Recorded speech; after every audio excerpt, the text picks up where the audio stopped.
सर्व फेसबुकवरील सर्व मित्रांना सप्रेम नमस्कार. जय जिजाऊ, जय शिवराय. आज स्वराज्याचे दुसरे छत्रपती छत्रपती संभाजी महाराज यांची जयंती महाराष्ट्रात, भारतात आणि जगभर अतिशय उत्साहाने साजरी होत आहे. 14 मे 1657 हा तो दिवस की ज्या दिवशी छत्रपती संभाजीराजे यांचा जन्म पुरंदर या गडावर झाला. आज आपण त्यांची 363वी जयंती या ठिकाणी साजरी करीत आहोत.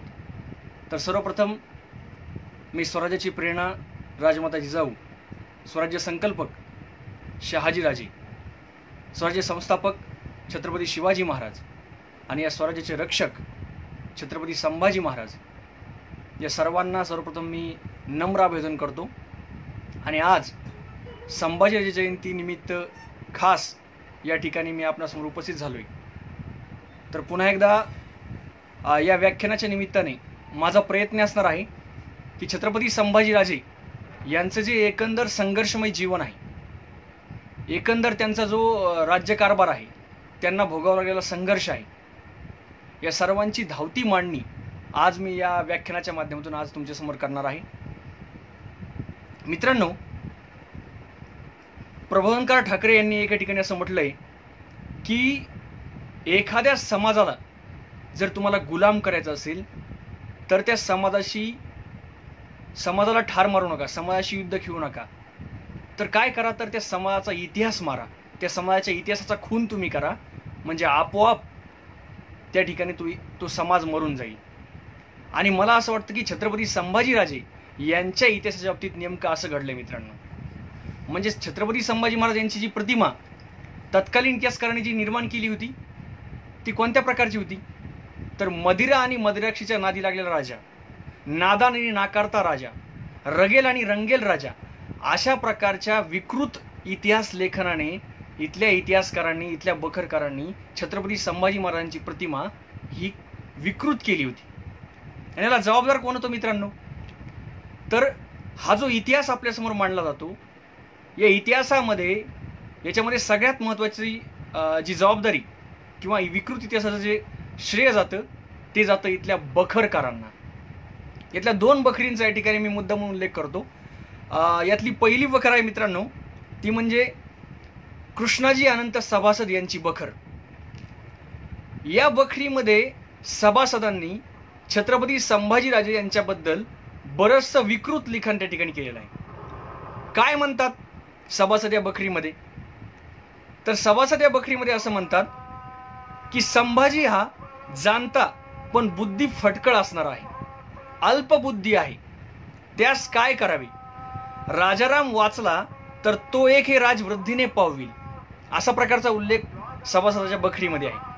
बरं, सभासद एवढंच करून थांबत नाही, तर सभासद आपल्या बखरीमध्ये संभाजीराजाविषयी असं म्हणतो की संभाजीराजे पुढे चालून ब्राह्मण हत्या करील, सरदारास मारील, कैफ खाईल, गांजा उडील, इश्कबाजी करेल, द्रव्य खजिना उडविल, सर्व राज्य गमावील, असं एकीकडे संभाजीराजाबद्दल तो विधान करतो. आणि राजाराम महाराजाबद्दल तो असं विधान करतो की राजाराम गमाविले राज्य साधील आणि मजपेक्षा विशेष पराक्रम करील. आता हे जे तर उल्लेख जर तुम्ही पाहिले तर या उल्लेखामध्ये सभासदांनी काय करण्याचा प्रयत्न केलाय, तर छत्रपती संभाजीराजे यांना कमी दाखवण्याचा प्रयत्न, यांना वाईट दाखवण्याचा प्रयत्न, त्यांच्या चरित्राचं हनन करण्याचा प्रयत्न सभासदांनी या ठिकाणी केला आहे. परंतु सभासदांनी असं का लिहावं, त्याचं कारण असं आहे मित्रांनो, सभासदाने ही बखर इसवी सन 1697 लिहिली होती. आणि ही बखर त्याने कुणाच्या सांगण्यावरून लिहिली, तर निश्चितच राजाराम महाराजांच्या सांगण्यावरून लिहिली. आणि म्हणून जेव्हा एखादा लेखन करता, एखादा इतिहास करता लिहितो, तेव्हा नकळत त्याच्यातून काय होतं, तर ज्या राजाने आपल्याला लिहायला सांगितलंय, ज्या राजासाठी आपण लिहितो आहोत, त्याची तो स्तुती करतो आणि दुसऱ्या राजाची निंदा करतो. याच प्रयत्नामधून छत्रपती संभाजीराजे यांची निंदा लालस्ती सभासदाने आपल्या बखरीमध्ये केली आहे आणि राजाराम महाराजांची स्तुती आपल्या बखरीमध्ये केली आहे. त्यामुळे तिथून खरी सुरुवात झाली, संभाजीराजे यांची बदनामी करण्याची सुरुवात झाली ती सभासद यांच्या बखरीपासून झाली.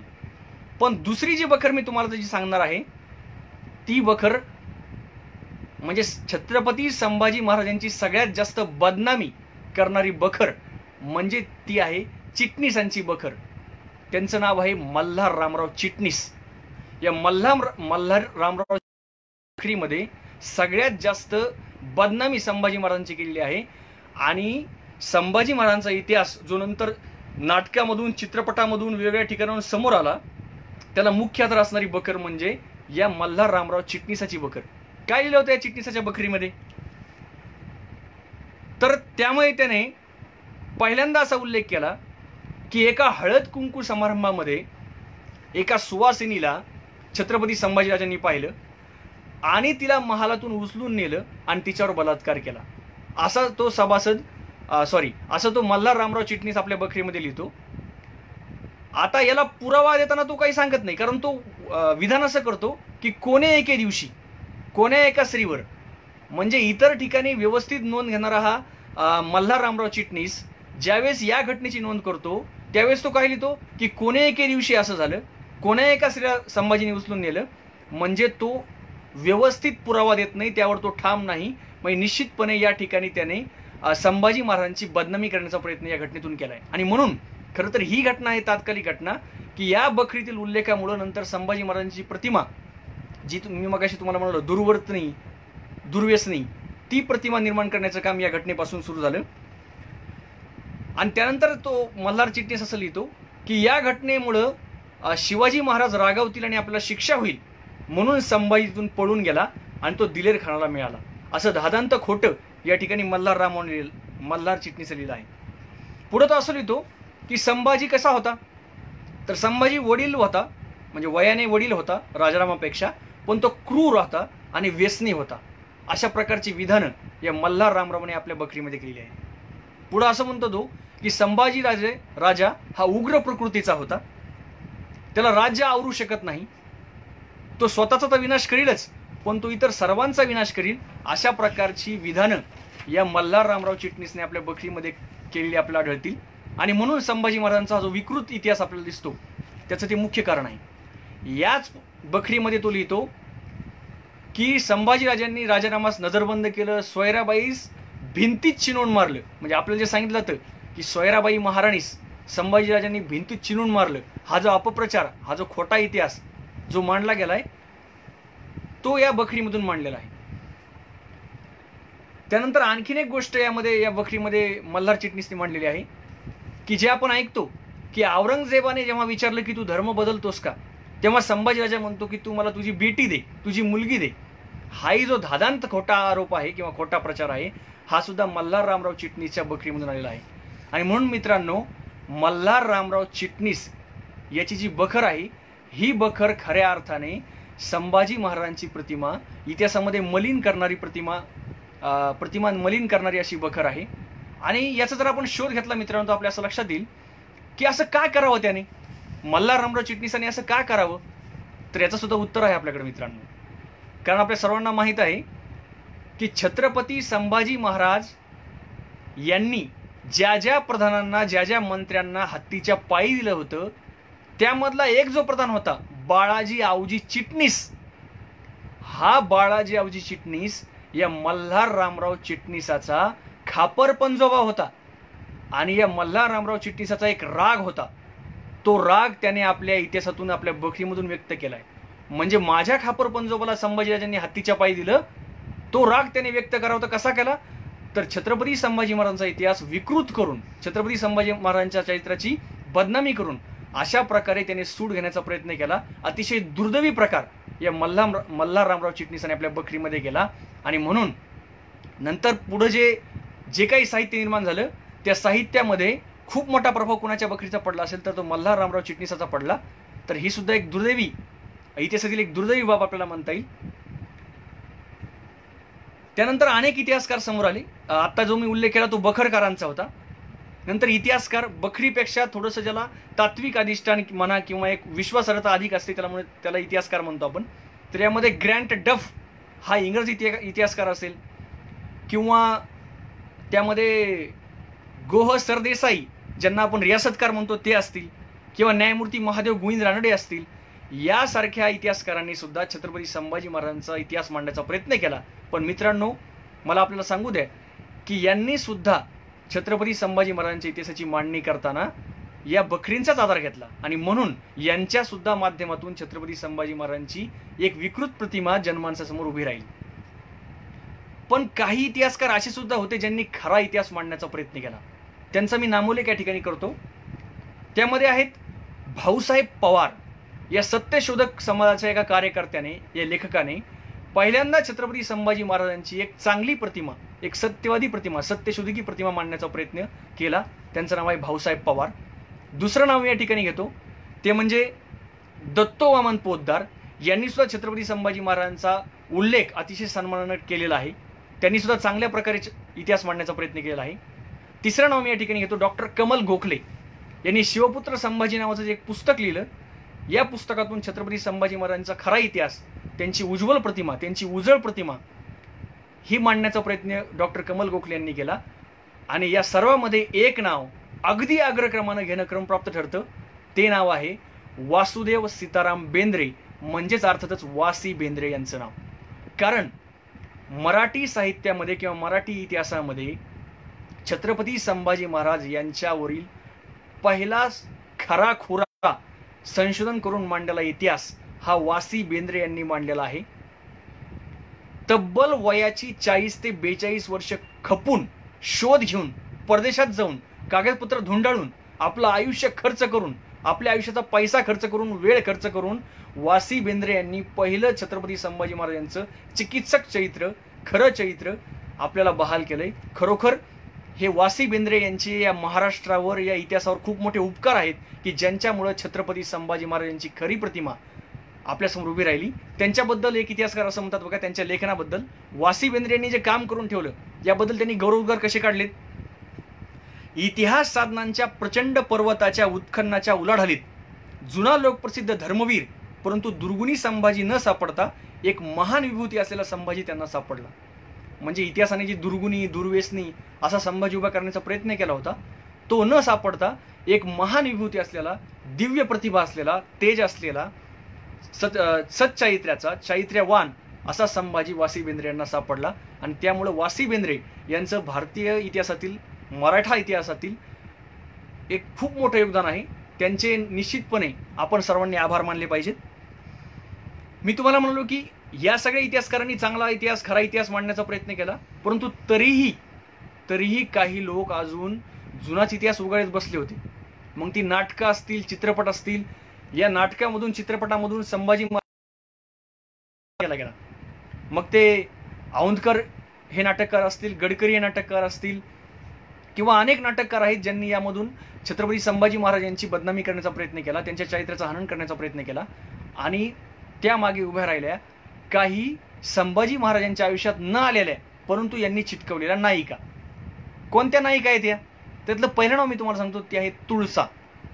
खरं तर तुळसा या स्त्रीशी छत्रपती संभाजी महाराजांचं जे नाव जोडलं गेलं ते अतिशय काल्पनिक आहे.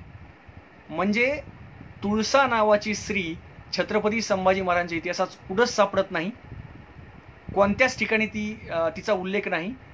आत्माराम मोरेश्वर पाठारे नावाचे एक नाटककार होते ज्यांनी 1891 साली, म्हणजे तब्बल 200 वर्षांनी, म्हणजे छत्रपती संभाजी महाराजांच्या निधनानंतर 200 वर्षांनी हे नाटक लिहिलं. आणि नाटकामध्ये त्यांनी तुळसा या पात्राला जन्म दिला. म्हणजे ज्या पात्राला कोणताच आधार नाही आणि निव्वळ साहित्यिक विकृती आपण ज्याला म्हणूयात, असा प्रकार या आत्माराम मोरेश्वर पाठारे यांनी केला. आणि तुळसा नावाचं एक पात्र संभाजी महाराजांच्या जीवनामध्ये, चरित्रामध्ये त्याला घातलं आणि संभाजी महाराजांची बदनामी करण्याचा प्रयत्न केला. दुसरं एक पात्र या ठिकाणी मी सांगतो, ते सुद्धा पात्र संभाजी महाराजांच्या सोबत बऱ्याच वेळा जोडलं गेलं. ते पात्र आहे गोदावरी. गोदावरीचं अपहरण संभाजी महाराजांनी केलं आणि त्या माध्यमातून ती नंतर सती गेली, तिच्या चितेला अग्निसुद्धा संभाजीने दिला. अशा प्रकारची एक धादांत खोटी कथा त्या ठिकाणी पसरवण्यात आली. आणि मग एक गोष्ट सुद्धा सांगितली जाते की रायगडाच्या परिसरामध्ये जी समाधी आहे तिथली एक समाधी असं सांगितलं जातं की ती समाधी गोदावरीची आहे. आणि मग अनेक लोक म्हणजे उत्साहाने ज्या ठिकाणी ज्यावेळेस रायगडाला जातात त्यावेळेस शिवाजी महाराजांची समाधी तर पाहतातच, पण तितक्याच उत्सुकतेने त्यांना गोदावरीची समाधी बघायची असते.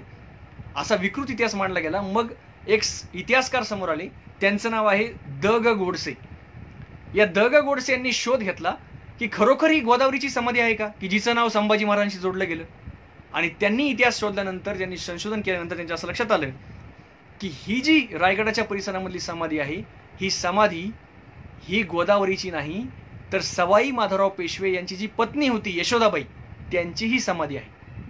म्हणजे छत्रपती संभाजी महाराज यांच्या नावावर जे गोदावरी पात्र चिटकवलं गेलं आणि तिने इथं समाधी, तिची ती समाधी आहे असं सांगितलं गेलं, त्याचा खरा इतिहास काय आहे तर हा असा आहे. त्यामुळं गोदावरीसारखं पात्रही संभाजी महाराजांच्या आयुष्यात आलं नाही, त्यांची बदनामी करण्याचा प्रयत्न आहे. तिसरं पात्र जे सांगितलं जातं ते आहे कमळा, थोरातांची कमळा. असे चित्रपट सुद्धा निघालेत, मोहित्यांची मंजुळा, थोरातांची कमळा. हे कमळा सुद्धा पात्र काल्पनिक आहे मित्रांनो. म्हणजे कवी बी यांनी कमळेवर एक कविता सुद्धा लिहिली आणि त्याच्यावर चित्रपट सुद्धा निघाला की कमळा नावाचं एक पात्र संभाजी महाराजांच्या जीवनामध्ये आहे, एक स्त्री संभाजी महाराजांच्या जीवनामध्ये आहे. परंतु असं नाही मित्रांनो, यावरही एका संशोधकाने शोध घेतला. कमळाची समाधी सांगितली जाते पन्हाळ्याच्या पायथ्याशी तिची समाधी आहे असं सांगितलं गेलं. आणि मग पुन्हा इतिहासकारांनी शोध घेतला की खरंच पन्हाळ्याच्या पायथ्याशी जी तथाकथित कमळा आहे तिची समाधी आहे का. आणि मग मुगो गुळवणी नावाचे तिथलेच एक संशोधक आहेत, त्यांनी शोध घेतला की खरोखरी जी कमळा आहे तिची समाधी आहे का. आणि त्यांनी शोध घेतल्यानंतर त्याच्या असं लक्षात आलं की थोरात घराण्यातील यशवंतराव थोरात हे जे वीर पुरुष होऊन गेले, शूर पुरुष होऊन गेले, त्यांच्या पत्नी ज्या आहेत गोडाई यांची ती समाधी आहे. म्हणजे तुळसा, कमळा, गोदावरी, मंजुळा या ज्या स्त्रियांची नावं इतिहासकारांनी किंवा या नाटककारांनी, चित्रपटवाल्यांनी, साहित्यिकांनी आपल्या विकृतीमधून जोडण्याचा प्रयत्न केला, त्याला कुठलाही ऐतिहासिक आधार नाही. उलट असं म्हणावं लागेल की छत्रपती संभाजी महाराजांच्या जीवनामध्ये एकच स्त्री होती आणि ती म्हणजे त्यांची राणी येसूबाई.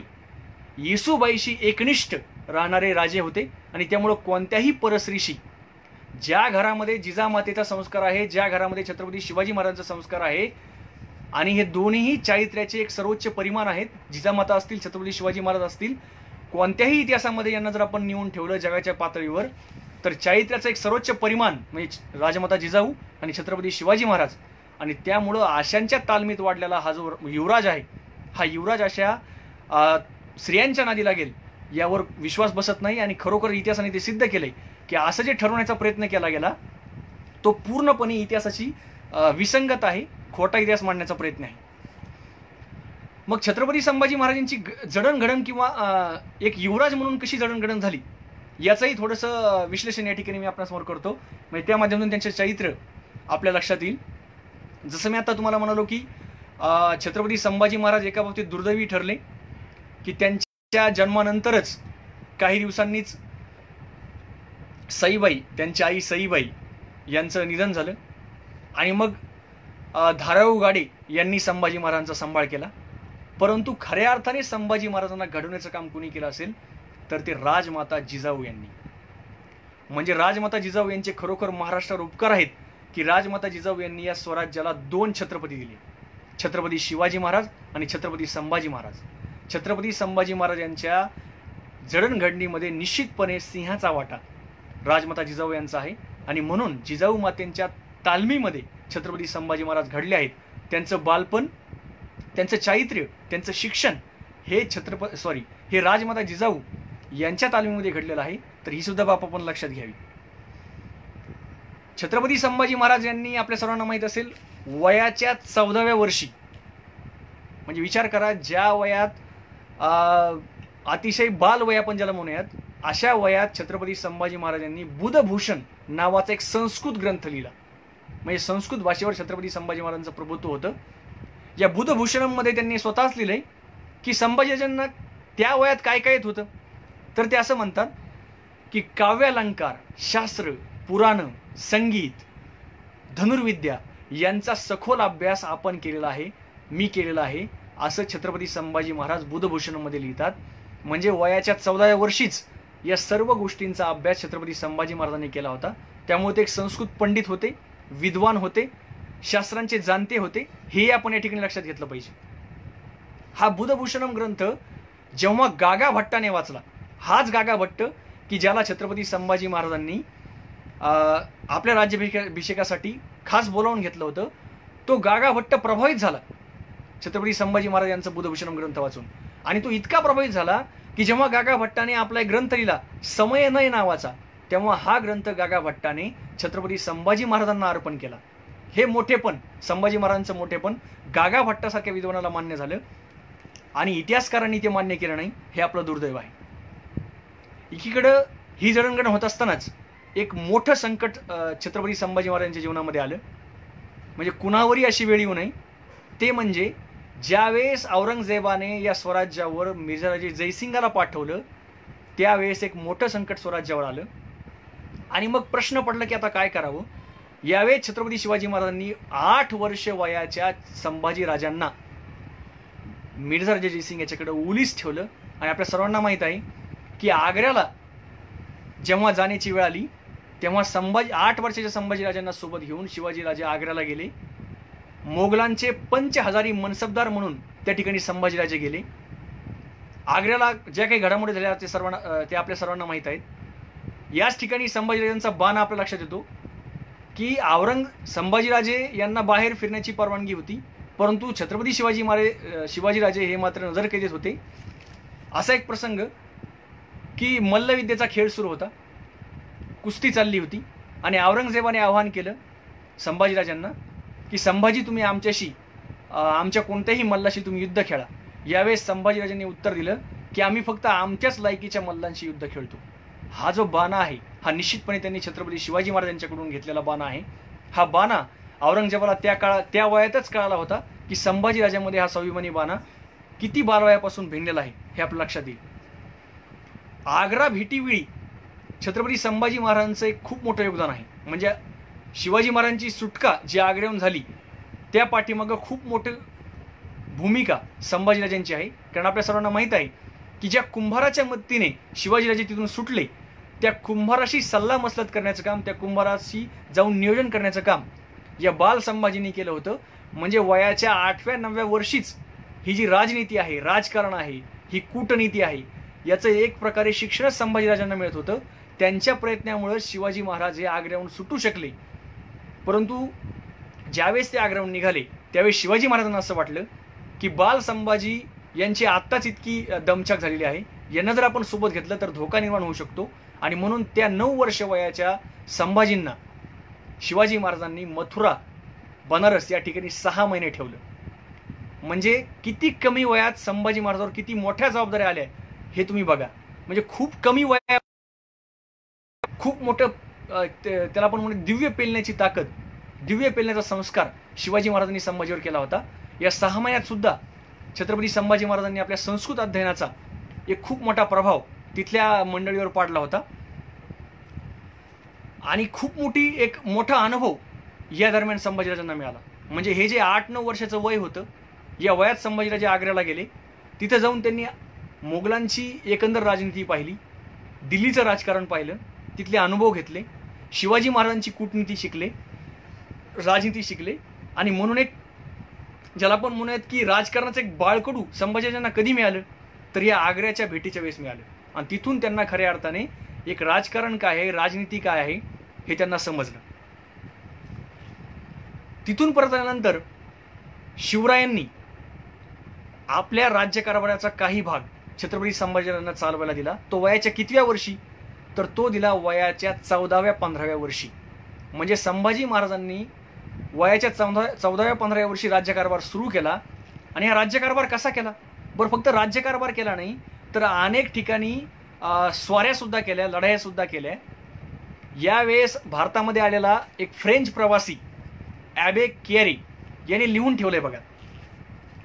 म्हणजे भारतातील इतिहासकारांनी संभाजीराजांची बदनामी केली आणि परदेशातील इतिहासकारांनी त्यांचं वास्तव इतिहास त्यांचं कौतुक केलंय. काय म्हणतो हा ॲबे कॅरे? ॲबे कॅरे काय म्हणतो बघा. शिवाजीराजांनी शूर अशा 10,000 सैन्याचा एक विभाग आपल्या मुलाच्या ताब्यात दिला होता. हा युवराज लहान असला तरी धैर्यशील आहे आणि आपल्या बापाच्या कीर्ती साजेल असा तो शूरवीर आहे. चांगल्या वयोवृद्ध सेनापतीची तो बरोबरी करू शकेल इतका तो शूर आहे. सैनिकाचे त्याच्यावर प्रेम आहे व ते सैनिक त्याला शिवाजीसारखाच मान देतात.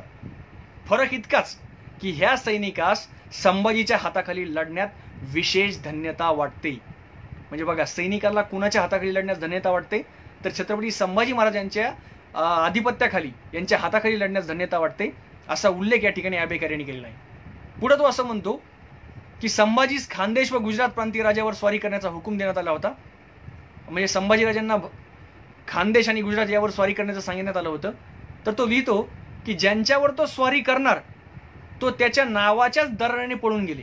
म्हणजे छत्रपती संभाजी महाराजांचं नाव ऐकूनच हे गुजरातमधील किंवा खानदेशमधील जे काही सैन्य होतं ते पळून गेलं. इतका जबरदस्त दबदबा या ठिकाणी त्या बाळराजांचा होता. आणि पुढे आंबेडकर असं लिहितो की या बाळराजाची सर्वच इतकी वाहवा करीतात की खास त्याच्या बापालाही त्याचा हेवा वाटावा. म्हणजे ॲबा कॅरे नावाच्या एका फ्रेंच प्रवाशाने इथं येऊन संभाजी महाराजाबद्दल हे गौरवोद्गार काढले आहेत. म्हणजे पुन्हा एकदा मी म्हणतो की परदेशातील इतिहासकारांनी येऊन संभाजी महाराजांचा खरा इतिहास आपल्याला सांगितला आणि भारतामधल्या इथल्या महाराष्ट्रातल्या मातीमधल्या इतिहासकारांनी, बखरकारांनी संभाजीराजांना बदनाम करण्याचा प्रयत्न केला. हे खूप मोठं दुर्दैव आहे. थोडं आपण पुढे आलो तर आपल्याला असं लक्षात येईल की 6 जून 1674ला छत्रपती शिवाजी महाराजांचा राज्याभिषेक झाला आणि खूप मोठं एक क्रांतिकारी पर्व या महाराष्ट्रात सुरू झालं, या मराठ्यांच्या इतिहासामध्ये सुरू झालं. राज्याभिषेकानंतर निश्चितच युवराज झाले, संभाजी महाराज युवराज झाले. कारण जसं राज्याभिषेक छत्रपती शिवाजी महाराजांना झाला होता तसाच पट्टाभिषेक सोहळा, युवराजाचा राज्याभिषेक सुद्धा त्या ठिकाणी झाला होता. आणि म्हणून युवराज म्हणून छत्रपती संभाजी महाराज काम बघू लागले होते, कारभार बघू लागले होते. आणि छत्रपती संभाजी महाराजांची काम करण्याची पद्धती जरा वेगळी होती. म्हणजे त्याला आपण म्हणत की ते प्रजाहित दक्ष होते, शिवाजी महाराजाप्रमाणेच प्रजाहित दक्ष होते. परंतु त्यांना अन्यायाची फार चीड होती. ज्या ज्या ठिकाणी प्रजेवर अन्याय होईल त्यावेळी संभाजी महाराजांचं रक्त उसळायचं, त्यांना खूप चीड यायची. आणि त्यांच्या या स्वभावाचं आणि अष्टप्रधान मंडळातील काही मंडळीचं जमीन असं झालं. म्हणजे अष्टप्रधान मंडळींना असं वाटायला लागलं की हे युवराज असतानाच इतकं चांगलं काम करतायत, इतकं आक्रमकपणे काम करतायत, आणि छत्रपती शिवाजी महाराजांनंतर हे जर राजे झाले तर आपल्याला किती त्रास होईल. आणि म्हणून या मंडळींनी कारस्थानं करायला सुरुवात केली. या अष्टप्रधान मंडळातील अण्णाजी दत्तो असतील, मोरोपंत असतील इत्यादी मंडळींनी काय केलं तर संभाजी महाराजांना विरोध करायला, त्यांच्या विरुद्ध काड्या करायला, कागाळ्या करायला, शिवाजी महाराजांपाशी ते चुगल्या करायला सुरुवात केली. आणि एक शीतयुद्ध सुरू झालं. संभाजीराजे आणि मंत्रिमंडळ यांच्यामध्ये एक शीतयुद्ध सुरू झालं. शिवाजी महाराजांच्या लक्षात यायला लागलं की ही ठिणगी पिटू शकते, याचा वनवा होऊ शकतो. आणि मग शिवाजी महाराजांनी ठरवलं की याला थोडंसं शांत करावं. म्हणून शिवाजी महाराजांनी काय करावं तर शिवाजी महाराजांनी कर्नाटकची एक कर्नाटक दिग्विजयाची स्वारी काढली. आणि त्या स्वारीला जाताना संभाजी महाराजांना सोबत घेतलं. संभाजी महाराजांना आनंद झाला. त्यांना असं वाटलं की मला सुद्धा आता शिवरायांसोबत लढायला मिळणार. परंतु दुर्दैवानं शिवाजी महाराजांनी एकटेच ते कर्नाटक स्वारीवर गेले आणि संभाजी महाराजांना शृंगारपुरात ठेवलं. इथून खरी घुसमट संभाजी महाराजांची सुरू झाली. म्हणजे एकीकडे जे अष्टप्रधान मंडळ ते त्यांच्या बाबतीत कलुषित मत झालेलं होतं. दुसरीकडे शिवाजी महाराजांनी सुद्धा आपल्याला स्वारीवर नेलेलं नाही आणि आपल्याला शृंगारपुरी ठेवलंय, याचंही दुःख त्या ठिकाणी संभाजी महाराजांना होतं. आणि या दुःखाच्या प्रसंगात, या घुसमटीच्या वेळी दिलेर खानाचा प्रवेश होतो. दिलेर खान दक्षिणेमध्ये आलेला होता आणि त्याने संभाजी महाराजांना पत्र पाठवायला सुरुवात केली, प्रस्ताव पाठवायला सुरुवात केली. त्याला कळलं होतं की संभाजीराजे शृंगारपुरात आहेत आणि त्यांचं मन चलबिचल आहे. आणि म्हणून मग दिलेर खानाने प्रस्ताव पाठवले की तुम्ही आमच्याकडे या, औरंगजेबाला सामील व्हा, आपण सगळं मिळून हे स्वराज्य काबीज करू, तुमच्या हाती सत्ता देऊ, तुम्ही याचे राजे होताल, असं आम्हीच दाखवायला सुरुवात केली. पण संभाजीराजे यांनी जे पत्र पाठवलं दिलेर खानाला, ते पत्र खूप बोलकं आहे मित्रांनो. त्या पत्रात असं म्हणतात संभाजीराजे की हा देश माझ्या हातात टाकून वडील दूर गेले आहेत, तो देश तुझ्या हातात देवत नाही. माझ्या पराक्रमाने मी नवीन मुलूक जिंकून औरंगजेबाचे समाधान करू शकेल. म्हणजे जे आपल्याला सांगितलं जातं की शिवाजी महाराजांवर एकदम रागावून आणि एकदमच ते निघून गेले असं नव्हे, तर शिवाजी महाराजांवर त्यांचं प्रेम होतं, शिवाजी महाराजांचं स्वराज्यावर त्यांचं प्रेम होतं. परंतु काही तात्कालिक घडामोडी अशा घडल्या आणि इकडे अष्टप्रधान मंडळ नाराज आहे, इकडे शिवाजी महाराज एकटेच कर्नाटकच्या स्वारीवर आहेत. आणि अशा वेळी एकाकी पण दूर व्हावं म्हणून दिलेर खानासोबत संभाजी महाराज गेले. परंतु दिलेर खानाने काय करावं, संभाजी महाराजांना असं वाटलं की दिलेर खान स्वराज्याच्या वाटेला जाणार नाही त्यांची अशी इच्छा होती, संभाजीराजांना असं वाटलं की मी दिलेर खानासोबत जाईल आणि इतर जे प्रांत आहेत ते जिंकून घेईल आणि ते प्रांत मला स्वराज्याशी जोडता येतील, मला शिवाजी महाराजांना खुश करता येईल. परंतु असं झालं नाही मित्रांनो. दिलेर खानाने पहिली स्वारी केली ती भोपाळगडावर, जो आपल्या स्वराज्यामधला एक किल्ला होता. आपल्या स्वराज्यातील, शिवाजी राजांच्या स्वराज्यातील भोपाळगड या किल्ल्यावर दिलेर खानाने स्वारी केली आणि या किल्ल्यावरील 700 मावळ्यांचे त्यांनी हात कापले. त्याचबरोबर त्या किल्ल्याला जमीनदोस्त केलं. आणि इथूनच संभाजी महाराजांना असं वाटायला लागलं की आपण ही चूक केली. कारण दिलेर खान इकडं वेगळ्या गोष्टी करण्यासाठी संभाजी महाराज त्या ठिकाणी गेले होते, पण दिलेर खानाने स्वराज्यावरच आक्रमण केलं, उलटून आक्रमण केलं, भोपाळगड हाती घेतला, 700 मराठ्यांची हात कापले, गड जमीनदोस्त केला. इतकंच नव्हे तर विजापूरला जेव्हा स्वारी गेली त्यावेळेस तिकोटा असेल, आत्ने असेल, इथल्या प्रजेवर त्यांनी अत्याचार केले आणि संभाजी महाराजांमध्ये आणि दिलेर खानामध्ये बेबनाव झाला आणि संभाजी महाराज दिलेर खानाला सोडून पुन्हा स्वराज्यामध्ये आले आणि ते पन्हाळगडाला येऊन पोहोचले. 1679ला संभाजी महाराज त्या ठिकाणी पन्हाळ्यावर आले आणि ही बातमी शिवरायांना कळली, शिवाजी महाराजांना कळली. त्यांना खूप आनंद झाला की संभाजीराजे पुन्हा स्वराज्यामध्ये आले आणि त्यांनी छत्रपती संभाजी महाराजांची भेट घेतली आणि त्या भेटीमध्ये त्यांच्या काही एकांतामध्ये काही हितगुज झालं आणि शिवाजी महाराजांनी संभाजी महाराजांना पन्हाळा या प्रांताचा कारभार पाहण्यासाठी त्या ठिकाणी कारभार दिला. मालुजी घोरपडे सारखा एक शूर सेनानी आणि सैन्य त्यांच्या सोबतीला दिलं आणि पन्हाळा प्रांताचा कारभार आपण पाहावा असं सांगून शिवाजी महाराज पुन्हा रायगडावर परतले. इकडं पन्हाळ्यावर संभाजी महाराज कारभार बघत असतानाच इकडे रायगडावर काय घडत होतं तर रायगडावर या दरम्यान छत्रपती राजाराम यांचा विवाह संपन्न झाला 15 मार्च 1680ला आणि त्यानंतर काही दिवसांनीच 3 एप्रिल 1680ला छत्रपती शिवाजी महाराज यांचा दुःखद मृत्यू झाला, निधन झालं. परंतु या सर्व बाबी संभाजीराजांना कळवू दिल्या गेल्या नाहीत. या मंत्र्यांनी, या प्रधानांनी अतिशय कपटाने त्या ठिकाणी काही गोष्टी केल्या आणि या गोष्टी गुप्त ठेवण्याचा त्या ठिकाणी प्रयत्न केला आणि या मंत्र्यांनी पुन्हा कारस्थान करायला सुरुवात केली. अण्णाजी दत्तो, मोरोपंत आणि इतर त्यांचे जे सहकारी होते यांनी असा प्लॅन केला की संभाजी महाराजांना कैद करावी आणि म्हणून त्यांनी हंबीरराव हे जे सेनापती होते स्वराज्याचे त्यांना संपर्क केला. त्यांना पत्र पाठवलं की तुम्ही जाऊन संभाजीराजांना कैद करावं, आम्ही तुमच्याशी येऊन मिळतो, आपण सर्वजण त्यांना कैद करूयात. पण हंबीरराव हे स्वराज्याचे एक निष्ठावंत सेवक होते, सेनापती होते. त्यांना ही गोष्ट कळली की हे या मंत्र्यांचं कारस्थान आहे, या प्रधानांचं कारस्थान आहे. त्यांनी संभाजीराजांना कैद करण्याऐवजी याच बदमाशांना, याच मंत्र्यांना त्या ठिकाणी कैद केलं आणि संभाजी महाराजांसमोर जाऊन हजर केलं. आणि संभाजी महाराज यांनी आता असं सांगितलं तर मित्रांनो की जसे संभाजी महाराज रायगडावर आले तसं त्यांनी राजारामाला नजरकैद केलं, सोयराबाईला भिंत चिरून मारलं, या मंत्र्यांच्या कत्तली केल्या. पण असं लगेच घडलं नाही मित्रांनो. संभाजीराजांनी या मंत्र्यांना माफ केलं, क्षमा केली, खूप मोठा उदारपणा दाखवला. ठीक आहे, स्वराज्यामध्ये चुका होत असतात आणि त्यांनी त्यांना मोठ्या मनाने माफ केलं. एवढंच नव्हे तर 16 जानेवारी 1681ला जेव्हा छत्रपती संभाजी महाराजांचा राज्याभिषेक झाला तेव्हा संभाजी महाराजांनी या कैद्यांना मुक्त करून सन्मानाने त्यांना पुन्हा त्या पदी बसवलं. कुणाला अमात्य केलं, कुणाला सचिव केलं, कुणाला चिटणीस केलं, वेगवेगळ्या पदावर या मंडळींना बसवलं. परंतु मित्रांनो तरी सुद्धा यांचं जे कपट कारस्थान आहे ते चालूच राहिलं. आणि एक गोष्ट आपल्याला सांगितली जाते की संभाजीराजे जसे रायगडावर आले तसे त्यांनी काय केलं तर छत्रपती राजाराम यांना नजरकैद केलं, नजरबंद केलं. पण त्या काळामध्ये इंग्रजांनी लिहून ठेवलंय की राजारामाबद्दल संभाजी महाराजांची भूमिका काय होती.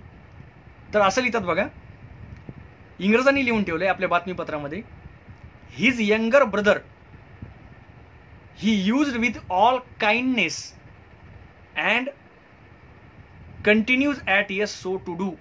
म्हणजे एक दयाळूपणा, एक प्रेम जे राजारामावर छत्रपती संभाजींचं होतं ते त्यांनी अगोदर सुद्धा होतं आणि जेव्हा ते रायगडावर परत आले त्यावेळी सुद्धा त्यांनी कायम ठेवलं.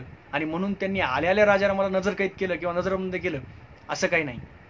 दुसरी गोष्ट त्यांनी जी सांगितली की सोयराबाईला आल्या त्यांनी काय केलं तर त्यांच्यावर राग व्यक्त केला आणि त्यांना भिंतीत चिनवून मारलं. हा एक अतिशय अपप्रचार आहे. उलट संभाजीराजे असं म्हणतात आपल्या सोयराबाईबद्दल की सोयराबाई या स्फटिकासारख्या निर्मळ मनाच्या आहेत आणि म्हणून त्यांनी सोयराबाईंचा आदर केला, सन्मान केला. त्यांनी अशा प्रकारचं कुठलंही पाऊल त्या ठिकाणी उचललं नाही.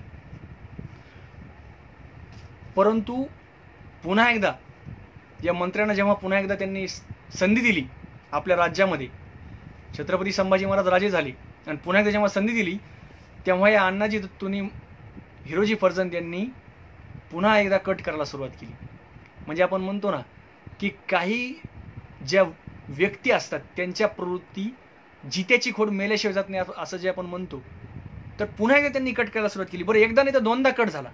पहिला कट आपल्या सर्वांना माहीत असेल. पहिला कट काय की ज्यावेळेस छत्रपती संभाजीराजे हे पन्हाळ्यावर होते त्यावेळेस त्यांच्यावर विषप्रयोग करण्याचा प्रयत्न या मंडळींनी केला. मत्स्यान्न त्या ठिकाणी माशाच्या अन्नातून त्यांना विषप्रयोग करण्याचा प्रयत्न केला. हा सुद्धा एक मोठा घात या ठिकाणी या मंडळींनी करण्याचा प्रयत्न केला.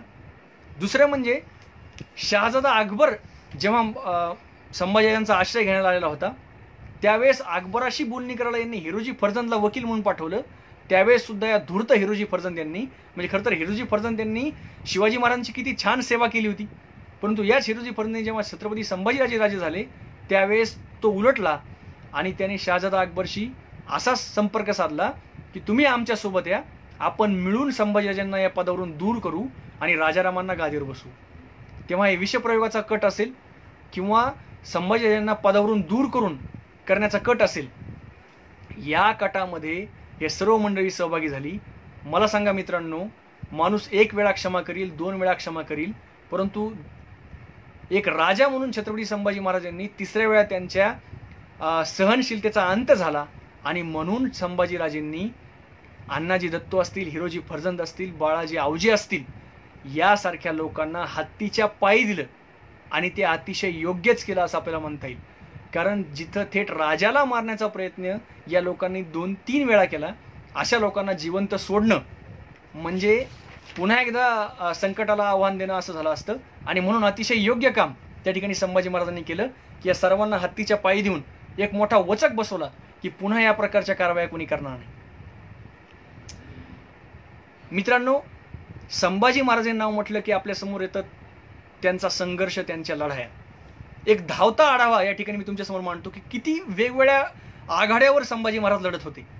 म्हणजे संभाजी महाराज मराठवाड्यात लढत होते, तिथंच ते कोकणामध्ये लढत होते, तिथूनच ते पश्चिम महाराष्ट्रात लढत होते. म्हणजे मध्य महाराष्ट्र, कोकण किनारपट्टी, पश्चिम महाराष्ट्र या वेगवेगळ्या सीमावर संभाजीराजे लढत होते. ते कशा पद्धतीने लढत होते याचा एक धावता आढावा मी तुमच्यासमोर मांडतो.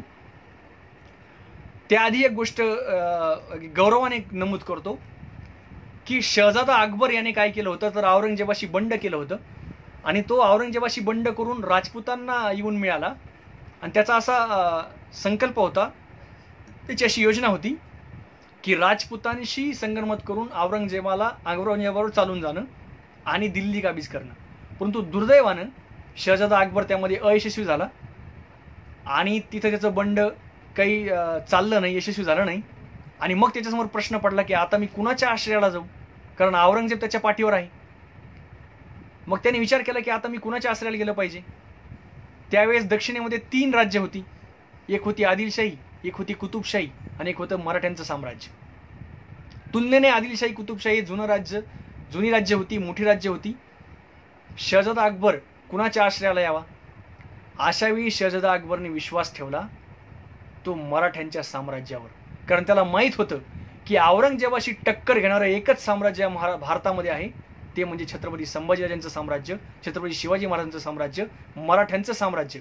आणि म्हणून शहजादा अकबर आश्रय घ्यायला हा कुणाकडे आला असेल तर तो संभाजीराजांकडे आला. इतका मोठा वचक, इतकं मोठं धाक त्या ठिकाणी संभाजीराजांनी निर्माण केला होता. संभाजीराजांनी राज्यकारभार स्वीकारल्यानंतर, राज्याभिषेक झाल्यानंतर पहिलं काम काय केलं तर त्यांनी औरंगजेबाचे जे आवडतं ठिकाण होतं, म्हणजे औरंगजेब ज्या ठिकाणाला म्हणायचा की विश्वसुंदरीच्या गालावरील तीळ असं तो ज्या ठिकाणाला म्हणायचा, ते ठिकाण म्हणजे बहादूरगड, जे औरंगजेबाचं खूप आवडतं ठिकाण होतं. या बहादूरगडावर छत्रपती संभाजी महाराजांनी हल्ला केला.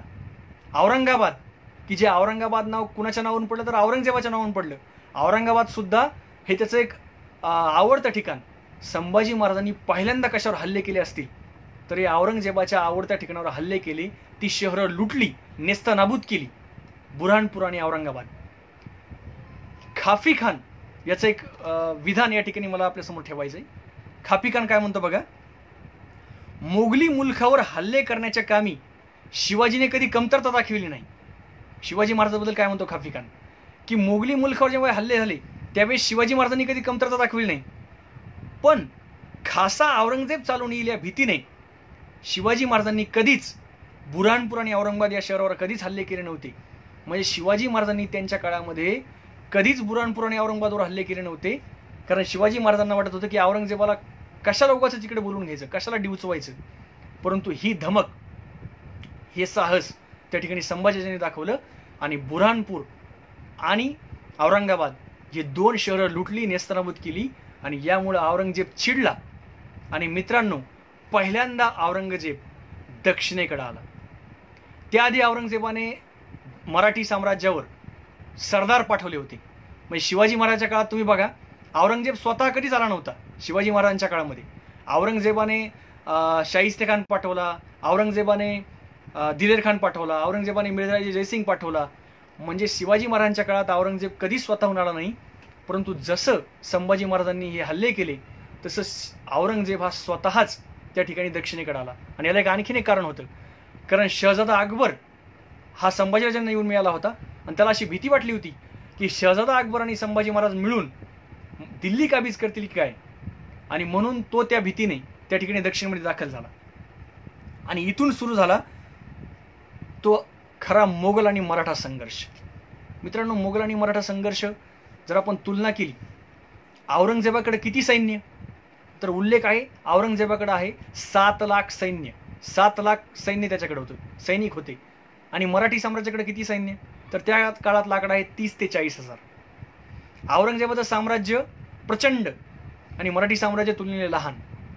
औरंगजेबाचा महसूल जो जमा व्हायचा तो कितीतरी कोटींच्या घरात होता आणि मराठ्यांचा महसूल, मराठी साम्राज्याचा महसूल हा अत्यंत कमी होता, लाखांच्या घरात होता. म्हणजे वेगवेगळ्या आघाड्यावर आपण जर पाहिलं तर मोगलांचं साम्राज्य आणि मराठ्यांचं साम्राज्य ह्याची तुलना होऊ शकत नाही विस्ताराने, अर्थसत्तेने किंवा सैन्यबळाने.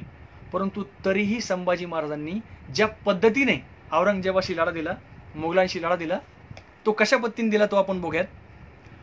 म्हणजे औरंगजेब येताना एकटा आला नाही मित्रांनो, तर औरंगजेबाने इतके शूरवीर सरदार सोबत घेऊन आला, एक फौजच घेऊन आला तो सरदारांची. म्हणजे हसन अली असतील, शहाबुद्दीन खान असतील, बहादूर खान असेल, कासिम खान असेल, वेगवेगळे त्या ठिकाणी सरदार असतील, असे सरदार सोबत घेऊन आला.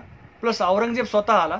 म्हणजे औरंगजेबाने स्वतः सोबतच एक मोठी फौज, सरदारांची फौज संभाजी महाराजांवर चाल करण्यासाठी आणली होती. यावरून तुम्हाला संभाजी महाराजांची एक वचक या ठिकाणी लक्षात येईल. हसन अली नावाचा जो मोगलांचा सरदार होता तो उत्तर कोकणामध्ये उतरला आणि त्याने उत्तर कोकणामध्ये जाऊन कल्याण, भिवंडी हे शहरं जाळली. तर यावेळी संभाजीराजे कुठे होते, तर यावेळी संभाजीराजे सिद्धी जो आहे त्या सिद्धीच्या ताब्यात असणाऱ्या दंडराजापुरी हा जो किल्ला आहे या ठिकाणी लढत होते आणि तो किल्ला काबीज करतच होते. तेवढ्यात त्यांना अशी बातमी कळली की हसन अली उत्तर कोकणामध्ये उतरलाय. अशावेळी संभाजीराजांनी तो दंडराजापुरी किल्ल्याची लढत आपल्या सेनापतीकडे सोपवली आणि ते स्वतः त्या ठिकाणी हसन अलीच्या विरुद्ध त्या ठिकाणी उभे राहिले आणि हसन अलीच्या विरुद्ध लढा दिला. त्यांची रसद तोडली, त्यांच्यावर हल्ले केले. त्यामुळे त्यांच्यासमोर एक टंचाई उभी राहिली रसद तोडल्यामुळं आणि या हसन अलीने माघार घेतली. म्हणजे तिकडची लढाई सोडली दंडराजापुरीची आणि इकडे येऊन त्या ठिकाणी संभाजी महाराजांनी पुन्हा हसन अलीला सुद्धा पराभव केलाय. ज्या किल्ल्याच्या बाबतीमध्ये संभाजीराजांचं नाव इतिहासात गाजलं त्या किल्ल्याबद्दल मी तुम्हाला सांगतो. तो किल्ला म्हणजे नाशिकचा रामसेज किल्ला. औरंगजेबाला असं वाटलं होतं की हा नाशिकचा रामसेज किल्ला मी अतिशय चुटकीसरशी घेईल. कोणता किल्ला घ्यावा ज्यावेळेस चर्चा झाली त्यावेळेस त्यांनी असं म्हटलं की जो सोपा किल्ला आहे तो आपण घेऊयात. मग नाशिकच्या रामसेज किल्ल्याच्या बाबतीमध्ये त्यांनी सल्लामसलत केली आणि पहिला सरदार समोर आला तो म्हणजे शहाबुद्दीन खान. त्यांनी सांगितलं की मी हा किल्ला घेऊन येतो. परंतु मित्रांनो, शहाबुद्दीन खान प्रचंड फौजेसह त्या ठिकाणी गेला, परंतु तो किल्ला त्याला काही घेता आला नाही, त्याचं काहीच चाललं नाही, तो तसाच परत आला. नंतर काही दिवसांनी बहादूर खान असं म्हणाला की चला मी जातो. बहादूर खान रामशेज किल्ला घ्यायला गेला, त्यालाही त्या ठिकाणी अपयश आलं, तो परत फिरला. पुन्हा एक सरदार म्हणला की या दोघांना जमणार नाही, मी ते करून दाखवतो. कासिम खान किरमानी हा सरदार म्हणला की मी हा किल्ला तुम्हाला जिंकून दाखवतो. तो सुद्धा प्रचंड फौजा घेऊन सैन्यबळ सोबत घेऊन त्या ठिकाणी गेला, परंतु त्याला सुद्धा हा किल्ला घेता आलेला नाही. म्हणजे औरंगजेबाला मराठी साम्राज्यातला एक किल्ला घ्यायला 5 वर्ष झुंजत राहिला तरी किल्ला हातात आला नाही. हे त्या रामशेज किल्ल्याच्या लढाईचं वैशिष्ट्य आहे मित्रांनो. आणि या रामशेज किल्ल्याचा किल्लेदार जो लढला त्याचं नाव सुद्धा इतिहासाला माहीत नाही. म्हणजे रामशेज किल्ला कुणी लढवला? निश्चितच मराठ्यांनी लढवला, मावळ्यांनी लढवला, परंतु त्या किल्लेदाराचं नाव माहीत नाही. परंतु मित्रांनो, ज्या निष्ठेने म्हणजे संभाजी महाराजांनी काय धैर्य आपल्या सैन्यामध्ये उभं केलं होतं याचा एक नमुना आहे हा, की संभाजी महाराजांनी जे नीतिधैर्य आपल्या सैन्यात दिलं होतं की त्या धैर्याच्या जोरावर या 500 मावळ्यांनी या 3 खानांना, औरंगजेबाला, त्याच्या हजारोच्या सैन्याला रामशेज किल्ला घेऊ दिला नाही. ही सगळ्यात मोठा विजय होता संभाजी महाराजांचा. आणि म्हणून संभाजी महाराजांनी स्वतः जाऊन त्या किल्लेदाराचा सन्मान केला, त्याला मानाचा पोशाख दिला, त्याला रत्नजडीत कडे दिले, त्याला रोख रक्कम दिली. हा सुद्धा सन्मान ज्या पद्धतीने शिवाजी महाराज आपल्या सरदाराचा सन्मान करायचे त्याच पद्धतीने संभाजी महाराजांनी या रामशेज किल्ल्याच्या किल्लेदाराचा सन्मान केला. कारण हा किल्ला 5 वर्ष झाली तरी औरंगजेबाच्या त्याच्या सरदारांच्या हातात आला नाही.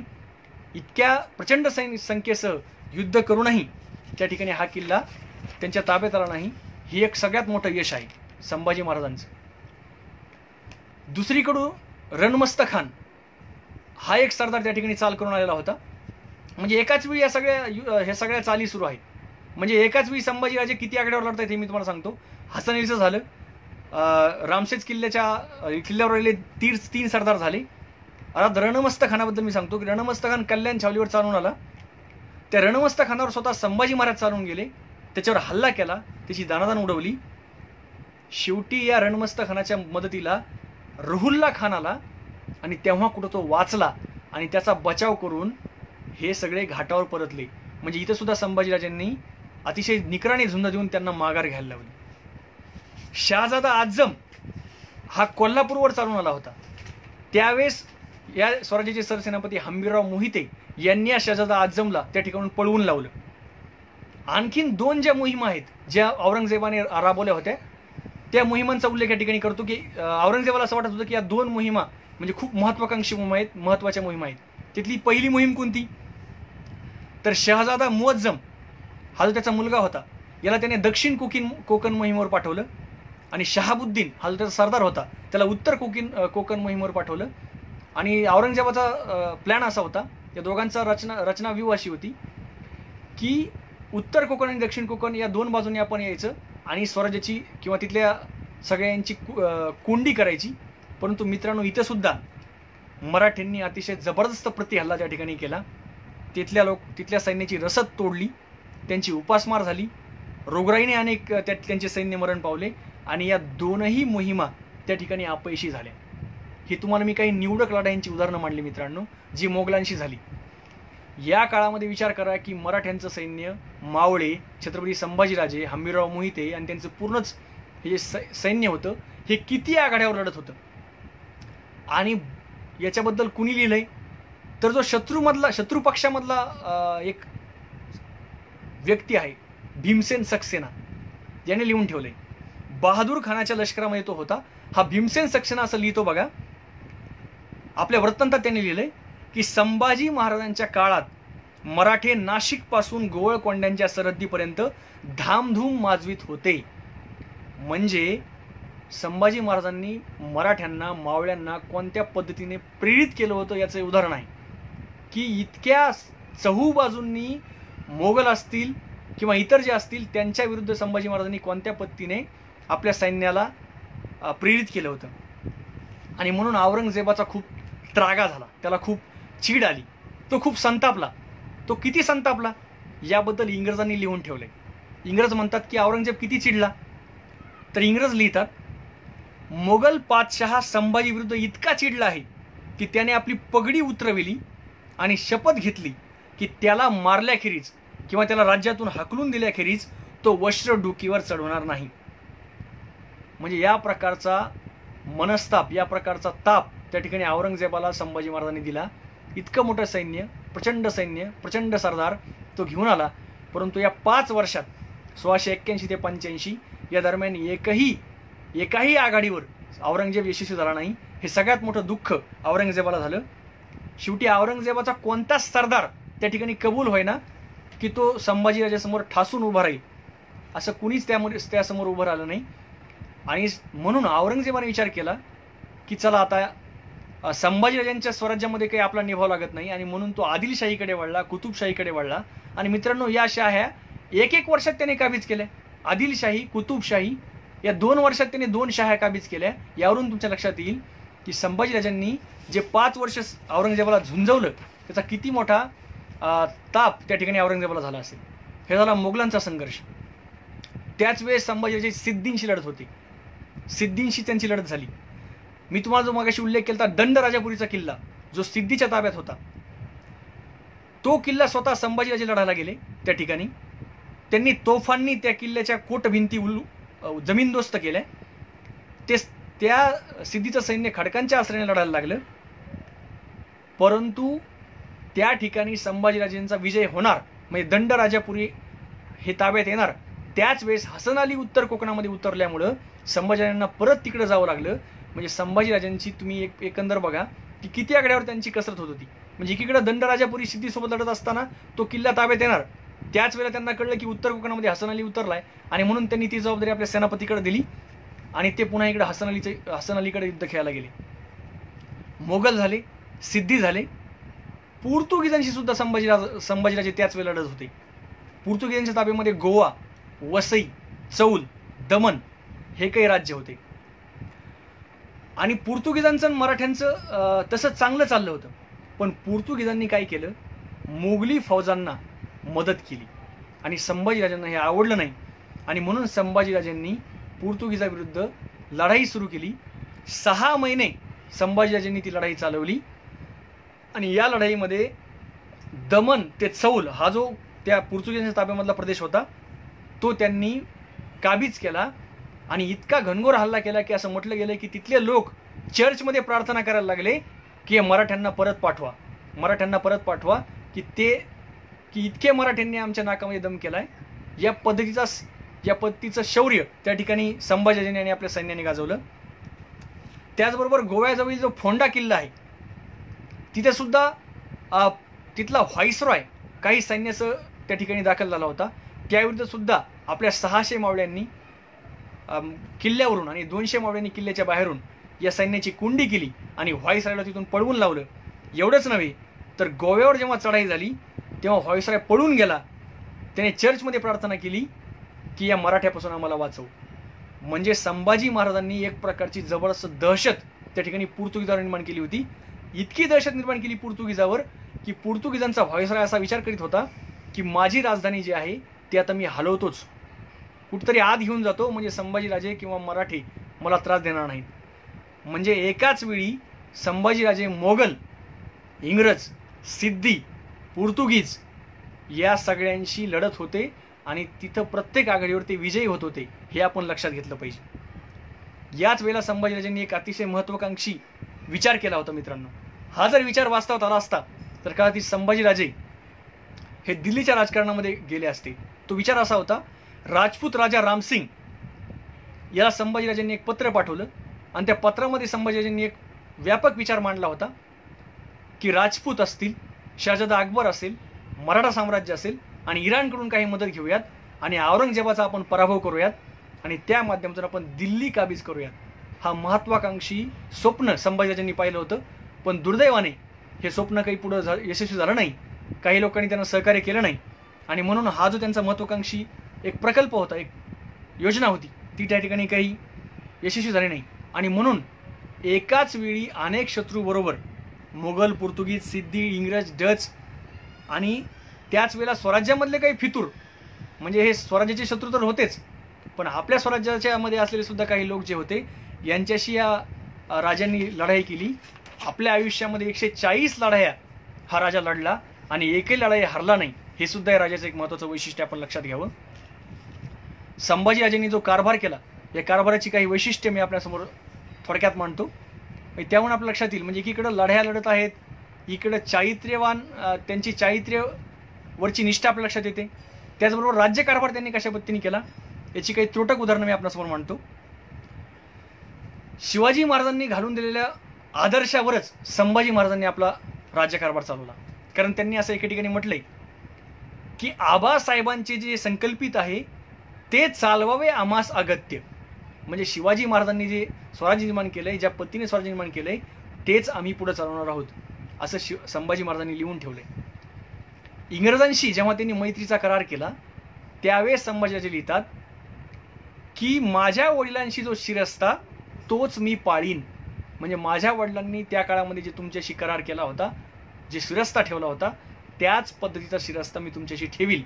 म्हणजे संभाजी महाराजांनी छत्रपती शिवाजी महाराजांचा जो विचार होता, ज्या पद्धतीने त्यांनी राज्यकारभार केला तोच वारसा पुढे चालू ठेवण्याचं काम केलं. जसं आपण म्हणतो की शिवाजी महाराजांनी आपल्या सैन्याला सक्त ताकीद दिली होती की रयतेच्या भाजीच्या देठालाही हात लावू नका, अगदी त्याच प्रकारे संभाजी महाराजांनी एका सुभेदारास ताकीद दिली होती. त्या ठिकाणी संभाजीराजे म्हणतात की कसूर काडी इतकी न करणे, काडी इतकीही कसूर करू नका, नाहीतर काय होईल.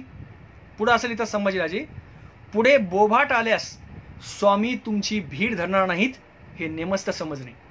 जर मला काही बरं वाईट कळलं तर स्वामी तुमची भीड धरणार नाहीत.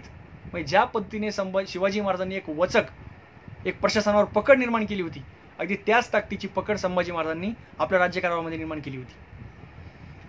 शिवाजी महाराजांनी आपल्या काळामध्ये, आपल्या सर्वांना माहीत असेल, बजाजी निंबाळकर हा धर्म बदलून त्या ठिकाणी मुस्लिम धर्मामध्ये धर्मांतर केलं होतं आणि त्याची अशी इच्छा झाली होती की मला पुन्हा हिंदू धर्मात यायचंय. त्यावेळेस काही धर्मपंडितांनी असं सुचवलं की त्याला पुन्हा धर्मात घेऊ नका, त्यामुळे धर्म वाटेल वगैरे वगैरे. पण त्यावेळेस शिवाजीराजांनी आपला पुरोगामी दृष्टिकोन, वैज्ञानिक दृष्टिकोन समोर ठेवला आणि बजाजीला पुन्हा हिंदू धर्मामध्ये घेतलं.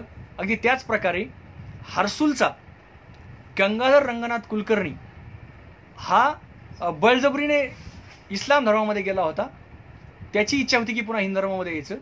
तर त्यावेळेस तो त्याचं धर्मांतर त्याला शुद्ध करून घेण्यामध्ये संभाजीराजांनी केलं. म्हणजे जो विचार शिवाजींनी मांडला होता तोच पुरोगामी विचार छत्रपती संभाजींनी केला. पण याच वेळी मला नम्रपणे नमूद करायचं मित्रांनो की छत्रपती संभाजी महाराजांना धर्मवीर म्हटलं जातं, तर कृपया त्यांना धर्मवीर आपण म्हणू नये. कारण शिवाजी महाराज हे जसे सगळ्या जाती धर्माचे राजे होते, शिवाजी महाराजांनी ज्या पद्धतीने 18 पगड जातींना जवळ केलं, सोबत घेतलं आणि त्यांचा कधीही इस्लाम धर्माला विरोध नव्हता, इस्लामी सत्तांविरुद्ध त्यांची लढाई होती. अगदी तसंच संभाजीराजेंनी कधीही इस्लाम धर्माला विरोध केला नाही, तर त्यांचा विरोध हा इस्लामी सत्तांना होता, इस्लामी राजांना होता. त्यामुळं धर्माचं राजकारण त्यांनी कधी केलं नाही. आणि म्हणून छत्रपतींना धर्मवीर म्हणणं हे खऱ्या अर्थाने त्यांना कमीपणा आणणं आहे. आणि म्हणून संभाजीराजांना धर्मवीर म्हणणं आपण थांबवूयात. धर्माच्या पलीकडे, जाती धर्माच्या पलीकडे जाणारे हे महापुरुष होते आणि म्हणून धर्मवीर म्हणण्याऐवजी त्यांना छत्रपती संभाजी महाराज असंच आपण म्हणावं, अशी विनंती या ठिकाणी मी आपल्यासमोर करतो. कारण अनेक जण त्यांना धर्मवीर म्हणून हिंदू धर्माचे कैवारी किंवा हिंदू धर्मासाठी हा राजा मेला असा प्रचार करतात. परंतु संभाजींचं बलिदान हे धर्मासाठी नव्हतं, तर स्वराज्यासाठी होतं. आणि म्हणून कृपया करून धर्मवीर ही उपाधी आपण न लावता छत्रपती संभाजी महाराज हीच उपाधी लावावी असं मी आपल्याला आवाहन करतो. आणखीन राज्यकारभारामध्ये संभाजी महाराजांनी काय केलं, तर संभाजीराजांनी गुलामगिरी प्रथा बंद केली. म्हणजे त्या काळामध्ये काय व्हायचं, तर इंग्रज जे होते, असं लिहिलंय त्यांनी, इंग्रजांना माझ्या राज्यातील कोणाही माणसास गुलाम किंवा ख्रिश्चन करण्यासाठी विकत घेता येणार नाही.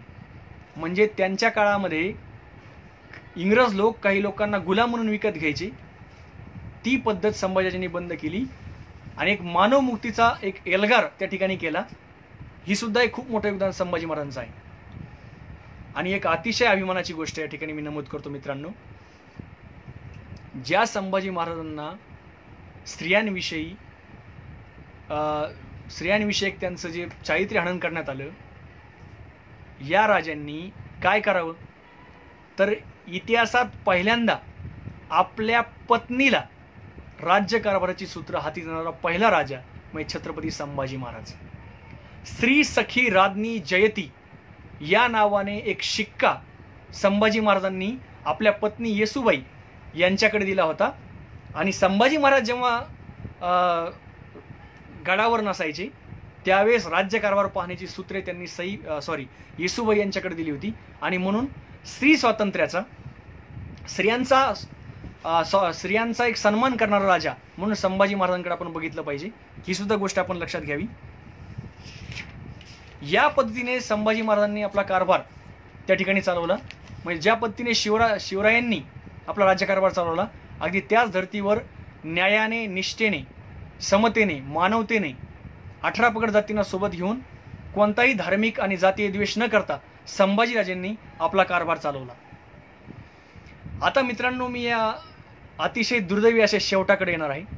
म्हणजे संभाजीराजांच्या जीवनातील अतिशय दुर्दैवी भाग म्हणजे त्यांची झालेली हत्या. संभाजीराजांनी आयुष्यभर त्या ठिकाणी स्वराज्य टिकवण्याचं काम केलं, स्वराज्य रक्षणाचं काम केलं. परंतु शेवटी एक वेळ आली की शत्रूंच्या हाती ते सापडले. शिर्के आणि कवी कलश यांच्यामध्ये जो संघर्ष निर्माण झाला होता तो संघर्ष मिटवण्यासाठी संभाजीराजे हे खेळणा या परिसरामध्ये आले होते. त्यांनी शिर्के आणि कवी कलश यांच्यामधला संघर्ष मिटवला आणि ते पुन्हा रायगडाकडे निघाले होते. त्यावेळेस रस्त्यामध्ये संगमेश्वर या ठिकाणी त्यांचा मुक्काम झाला.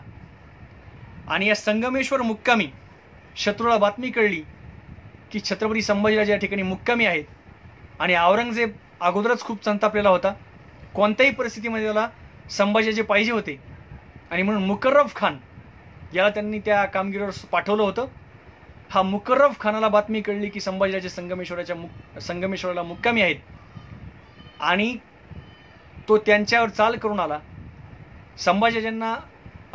संभाजीराजांच्या त्यावेळी सोबत फक्त 400 ते 500 सैन्य होतं. जास्त सैन्याची कुमक संभाजीराजांकडे नव्हती आणि मुकर्रब खानाकडे जवळपास 2 ते 3 हजार सैन्य होतं. आणि या काळामध्ये चारही बाजूंनी त्यांना वेढलं गेलं आणि संभाजीराजे त्या ठिकाणी पकडले गेले. त्या ठिकाणी सुद्धा मराठ्यांनी आपल्या जीवाची बाजी लावली. मालोजी घोरपडे असतील किंवा इतर मराठा सैनिक असतील यांनी आपलं बलिदान दिलं. कवी कलश आणि छत्रपती संभाजी महाराज या ठिकाणी त्यांच्या हाती सापडले. 1 फेब्रुवारी 1689 हा तो दिवस की ज्या दिवशी संभाजी महाराजांना या मुकर्रब खानाने पकडलं आणि तो त्यांना घेऊन बहादूरगड ज्या ठिकाणी औरंगजेबाची छावणी होती त्या ठिकाणी तो आला. औरंगजेबाने काय करावं?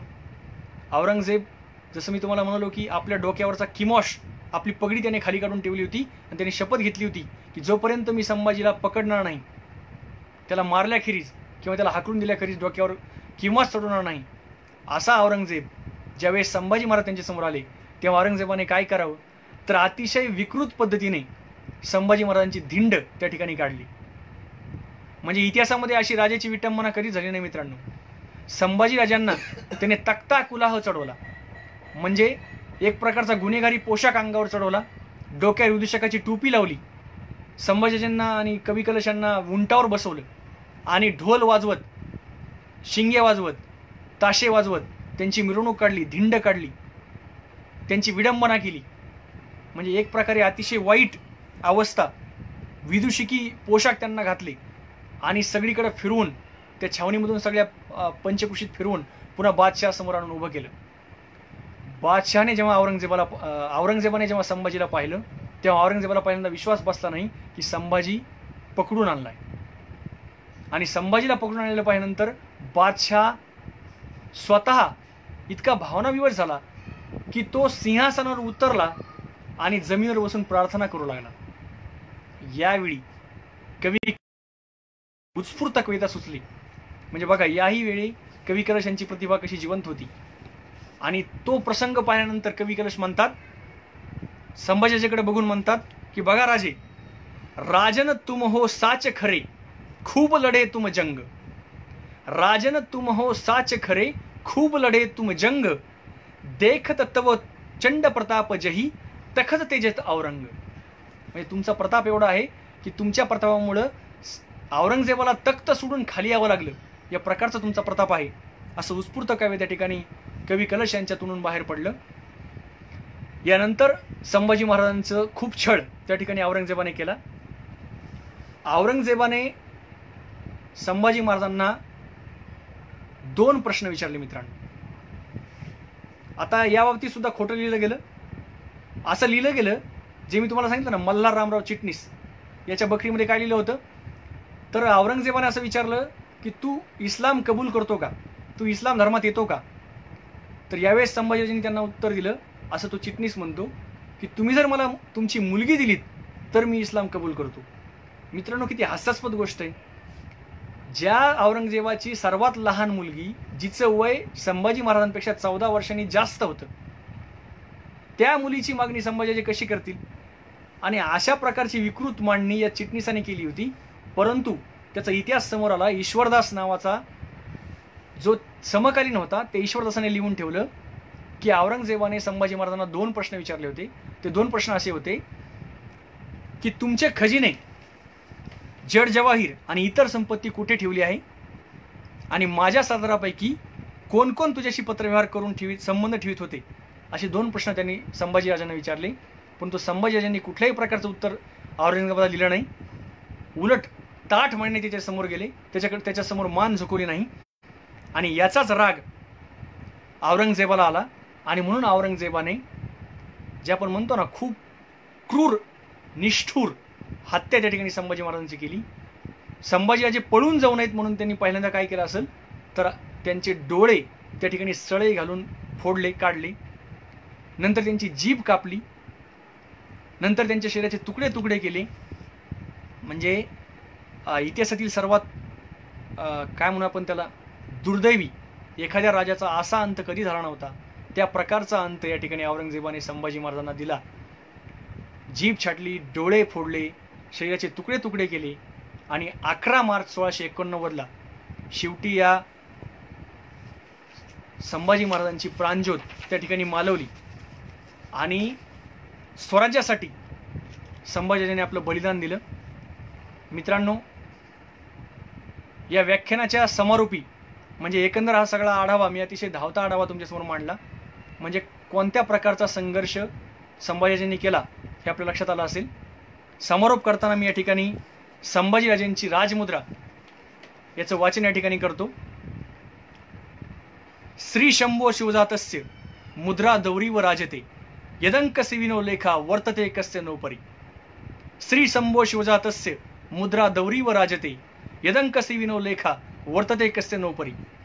छत्रपती शिवाजीराजे यांचे पुत्र श्री संभाजीराजे यांची मुद्रा आकाशाप्रमाणे शोभत आहे. तिचे अंकसेवन करणाऱ्यांचा, आधार घेणाऱ्यांचा पगडा कोणावर पडणार नाही, सगळ्यांवरच पडेल. अवघ्या 32 वर्षाच्या आयुष्य लाभलेल्या या राजाने स्वराज्याच्या शत्रूंची 32शी पाडण्याचं काम केलं. आणि छत्रपती शिवाजी महाराजांचं साम्राज्य, स्वराज्य टिकवण्याचं काम केलं. वेगवेगळ्या कसोटीवर संभाजीराजे खरे उतरले.